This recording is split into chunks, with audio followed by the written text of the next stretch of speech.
आज सुबह स्कूल जाते वक़्त फ़वाद ने मुझसे ये फ़रमाइश की थी कि मम्मा आज छुट्टी टाइम मुझे लेने आइएगा। तो बस फिर क्या था, छुट्टी का टाइम हुआ, हस्बैंड के साथ चली गई बच्चों को लेने के लिए। फ़वाद मुझे देख के बहुत ज़्यादा खुश हुआ और अबीर मुझे देख के बहुत ज़्यादा परेशान। अबीर बार-बार मुझे घूर रही थी कि मम्मा आप क्यों आई हैं? आपको पता है हम बाइक पे पूरे नहीं आते और अब हम लटक-लटक के घर पहुँचेंगे।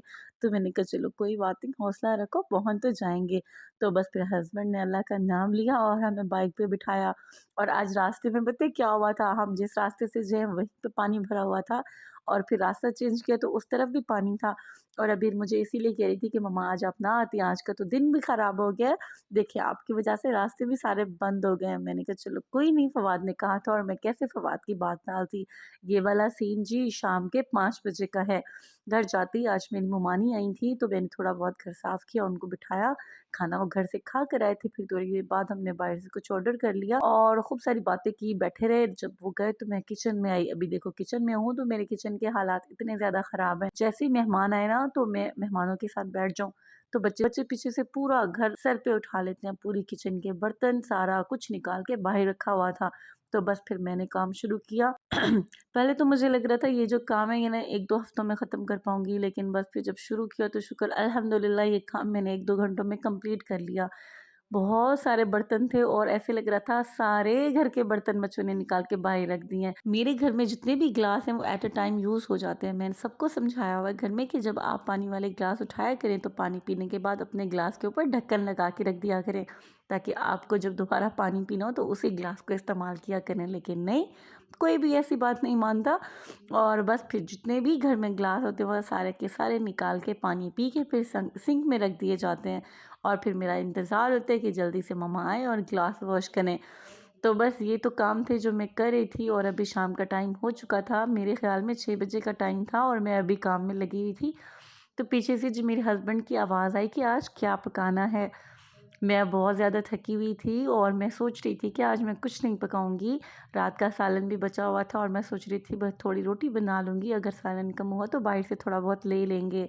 लेकिन नहीं, अबीर की ज़िद थी कि नहीं आज तो मैंने चावल ही खाने हैं, मम्मा अच्छा खाना बनाएँगी। तो अबीर ने ज़िद की थी कि नहीं जी मम्मा आज तो मैंने चावल ही खाने हैं और मैं चावल ही खाऊँगी। तो बस फिर क्या था, अबीर के बाबा फ़ौरन से गए और सारा सौदा सलफ जो कम था वो घर पे ले आए। और बस फिर मैं शुरू हो गई खाना बनाने के लिए और फिर साथ-साथ अपनी सोचों में गुम थी कि यार क्या ज़िंदगी है। शादी से पहले तो हमें ऐसी हुआ करती थी कि हमें ना कभी किसी की फ़रमाइश का पता होता था और ना ही किसी काम की कोई ज़िम्मेदारी। बस ये है कि मैं बहनों में सबसे बड़ी थी, तो मैं अपनी अम्मी की तमाम मदद करवा दिया करती थी।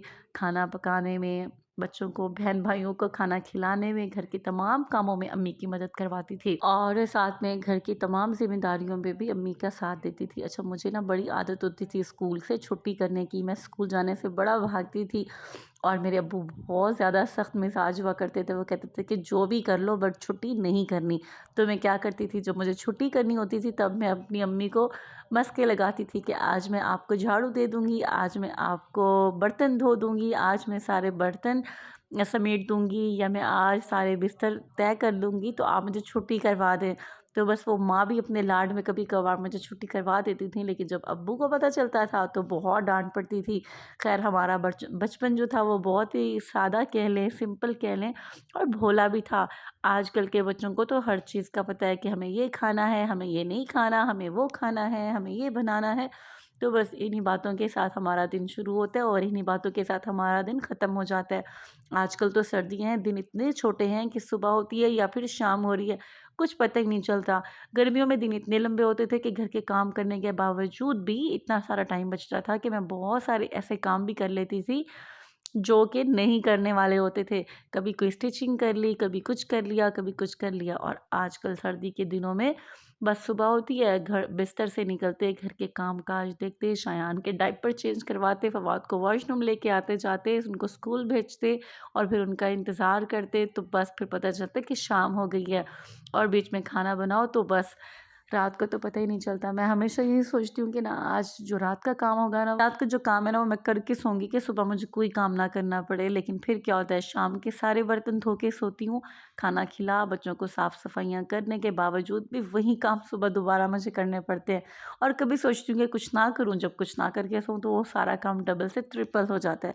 बस ये हमारी है जी दुःख भरी कहानी, और इस दुःख भरी कहानी के साथ अभी टाइम हो गया खाना बनाने का। और आज खाने में हमारे घर बन रहे थे पुलाव। अच्छा, पुलाव मैं ना अम्मी के घर बड़ा मज़े का बनाती थी, बहुत ही मज़े का बनता था।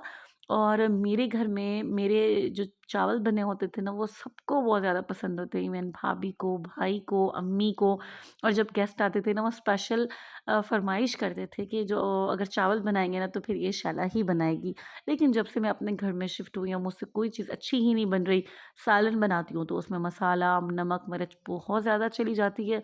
उस पे हाथ कंट्रोल किया तो फिर कभी घी बहुत ज़्यादा चला जाता है, उस पे कंट्रोल किया तो फिर कभी कुछ हो जाता है, तो कभी कुछ हो जाता है। तो मैं अभी तक परफेक्ट नहीं हो रही।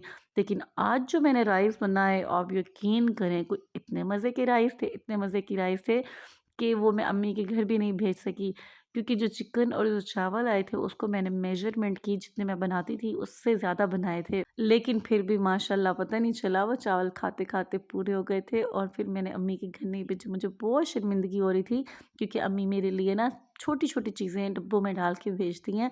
कुछ भी बनाए, दिन में सालन बना रही हैं, चावल बना रही हैं, खिचड़ी बना रही हैं, इवन आलू भी फ्राई करें ना तब भी वो मेरे पास भेजती हैं। और मैं चाहती हूँ कि जब मैं कुछ अच्छा बनाऊँ ना तब अम्मी के घर भेजूँगी। बहुत मुश्किलों से आज जो चावल थे वो बहुत अच्छे बने थे और मैं अम्मी के घर नहीं भेज सकी। तो बस इस बात पे ना मुझे बड़ा दुःख हो रहा था कि यार अम्मी ये कितना करती हैं। अब अम्मी की तबीयत लास्ट वीक से ना बहुत ज़्यादा ख़राब है। पिछले हफ़्ते अम्मी मेरे घर आई थी और जब से वापस गई हैं तब से वो बीमार है। उनको शायद ठंड लग गई है या उनको वैसे भी मसल्स का इश्यू रहता है। और मुझसे हिम्मत ही नहीं हो सकी कि मैं जाऊँ अम्मी के पास बैठूँ, उनकी कोई ख़िदमत करूँ या उनकी कोई देखभाल करूँ। तो यार अपने बच्चों में इतना टाइम कोई लगा रहता है, कोई कुछ समझ ही नहीं आ रही मैं क्या करूँ। अभी शाम को भी बैठ के मैं इस बात का ज़िक्र करी थी कि यार हम बेटियाँ भी कितनी अजीब होती हैं। जब अपनी माँ के पास होती हैं ना तो बस फिर अम्मी, अम्मी, अम्मी सारा दिन, अम्मी ये कर दें, अम्मी वो कर दें, अम्मी ये कर दें। और इवन मैं तो बड़ी बेटी थी तो मैं बहुत ज़्यादा एहसास करने वाली और बड़ी ज़िम्मेदार किस्म की बेटी थी। लापरवाह मैं शुरू से नहीं हूँ, हमेशा अम्मी का साथ दिया, अम्मी के सारे छोटे-मोटे कामों में उनकी मदद करवाई है और अपने बहन-भाइयों का भी भरपूर ख़्याल रखा है। और फिर शादी हो गई तो शादी के बाद फिर अपना ससुराल, अपनी ससुराल की ज़िम्मेदारियाँ, ये निभाते-निभाते जी माशाल्लाह से बच्चे हो गए थे, बच्चे हो गए, तो बच्चों के साथ फिर उनकी ज़िम्मेदारियाँ, उनकी परवरिश करना, उनकी तरबियत करना, तो ये सारी चीज़ें लेके चलना एक औरत के लिए कितना टास्क वाला काम होता है। और मैं कहती हूँ कि अल्लाह ताला ने हम औरतों को कितनी हिम्मत दी है कि हम ये सारे काम बग़ैर मुँह बनाए और खुशी-खुशी करते रहते हैं। अच्छा, घर के काम करते हुए ना मुझे अभी भी बड़ी खुशी महसूस होती है और जब मैं घर का काम कर रही होती हूँ ना तो साथ में अल्लाह का शुक्र अदा कर रही होती हूँ, अल्हम्दुलिल्लाह, अल्हम्दुलिल्लाह, कि अल्लाह ताला ने ना हमें इतनी ज़्यादा नेमतें दी हैं और फिर हमें हिम्मत भी दी है अपनी सारी नेमतों को समेटने के लिए। लेकिन फिर भी कभी-कभार ना दिल में ये ख़्याल आता है कि यार नहीं, हमारे पास इतना टाइम तो होना चाहिए ना, हम अपनी अम्मी के पास जाएँ, उनके पास जाके बैठें, उनका सर दबाएँ, उनके पाँव दबाएँ, थोड़ी बहुत उनकी खिदमत कर लेनी चाहिए। और बस थोड़े इसी गिल्ट के साथ फिर मैं सो जाती हूँ कि चलो कल चली जाऊँगी और फिर वहीं सारा दिन निकल जाता है अपने काम-काजों में। तो बस ये हमारी कहानियाँ हैं, इन्हीं कहानियों के साथ यार ज़िंदगी चल रही है, लेकिन मैं कोशिश करूँगी अम्मी के पास जाऊँ। आज अम्मी की बहुत ज़्यादा याद आई हुई थी, तो बस व्लॉग बनाया और आपको अपना किस्सा भी शेयर कर दिया। और देखो चावल बन रहे थे, अभी बीच-बीच में से ट्राई करी थी। अच्छा, आपको पता है कच्चे चावल मुझे भी बड़े पसंद है और मेरे साथ मेरी बेटी को बड़े पसंद है। जब फवाद होने वाला था ना तो मैं ना कच्चे चावलों की कटोरियाँ भर-भर के खाती थी। मुझे नहीं पता क्यों खाती थी, लेकिन मुझे बहुत ज़्यादा पसंद थे। और ना मैं क्या करती थी, छुपा के ना एक पूरी प्याली लेके छुपा के उसको अपने पास रख लेती थी। जहाँ बैठी, जहाँ लेटी वो मैं खाती रहती थी। अम्मी मुझे बहुत मना करती थी कि ये बेहतर नहीं है, ये मुनासिब नहीं है, ये नहीं खाना चाहिए था। लेकिन मैं क्या करती, मैं कहती थी सारी दुनिया की नेमतें एक तरफ, लेकिन कच्चे चावल जो है ना वो खाने का मज़ा एक तरफ है। फवाद के टाइम तो मैंने खूब कच्चे चावल खाए हैं और शयान के टाइम भी मैंने खाए हैं, लेकिन उसके साथ फिर मैंने और भी काफ़ी सारी चीज़ें खाई हैं उल्टी-पुल्टी सी। और मेरा तो शयान भी इतना कोई ज़्यादा वीक पैदा हुआ था ना, तो मैं सोचती थी कि ये जो चीज़ें मैंने ख़राब-ख़राब खाई हैं ना उसी वजह से ऐसा हुआ है। तो बस ये हमारी कहानी है और भी बड़े मज़े के और भी बड़ी मज़े की बातें हैं। जब व्लॉग बनाती हूँ ना तो बहुत सारी बातें मुझे याद आती हैं, फिर मैं कहती हूँ वो सारी की सारी आपके साथ शेयर कर दूँ, लेकिन बातों ने कहाँ ख़त्म होना है। तो इंशाल्लाह और भी अच्छी-अच्छी बातें हैं जो मैं आपसे शेयर करने वाली हूँ। तो मिलेंगे किसी नेक्स्ट व्लॉग में, तब तक के लिए अल्लाह हाफ़िज़।